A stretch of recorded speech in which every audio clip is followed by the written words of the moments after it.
کچھ خاص اوقات ایسے ہیں کہ حدیث مبارکہ میں اللہ کے نبی نے وہ ہمیں بتائی ہے کہ جب تم ان خاص اوقات میں دعا کرو گے تو ان خاص اوقات میں اللہ تعالیٰ تمہاری دعا کو قبول فرمائیں گے. پہلا وقت فرض نمازوں کے بعد اللہ تعالیٰ سے جو مانگو گے اللہ تعالیٰ دعا قبول فرمائیں گے.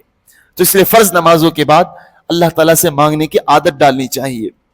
دوسرا مقام ختم قرآن کے بعد اللہ تعالیٰ دعا قبول فرماتے ہیں، اس لیے اس موقع کو بھی غنیمت جاننا چاہیے. تیسرا مقام اذان اور اقامت کے بعد بھی اللہ تعالیٰ دعا قبول فرماتے ہیں. چوتھا مقام میدان جہاد میں جنگ کے وقت جو مجاہد اللہ سے دعا کرے گا اللہ اس کی دعا بھی قبول فرمائیں گے. اور چھٹا مقام جب کعبہ سامنے ہو، آپ آنکھوں سے دیکھ رہے ہو، اس وقت جو کچھ اللہ سے مانگو گے اللہ تعالیٰ قبول فرمائیں گے.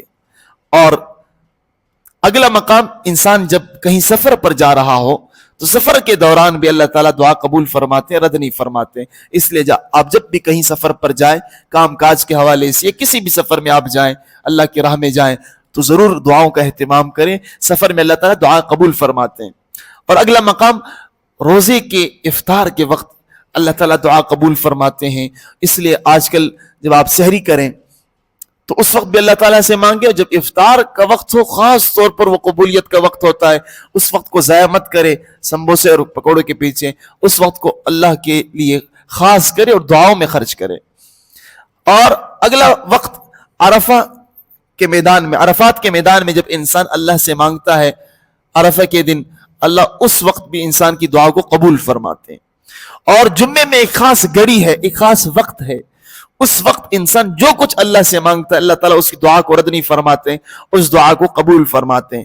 اسی طرح رات کے آخری حصے میں بھی جب انسان اللہ سے مانگتا ہے تو اللہ تعالیٰ اس دعا کو بھی قبول فرماتے ہیں.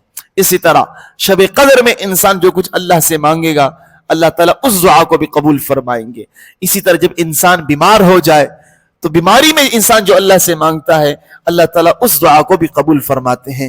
لیکن شرط یہ ہے کہ اخلاص کے ساتھ مانگے اور دعا کی تمام آداب کی رعایت رکھیں.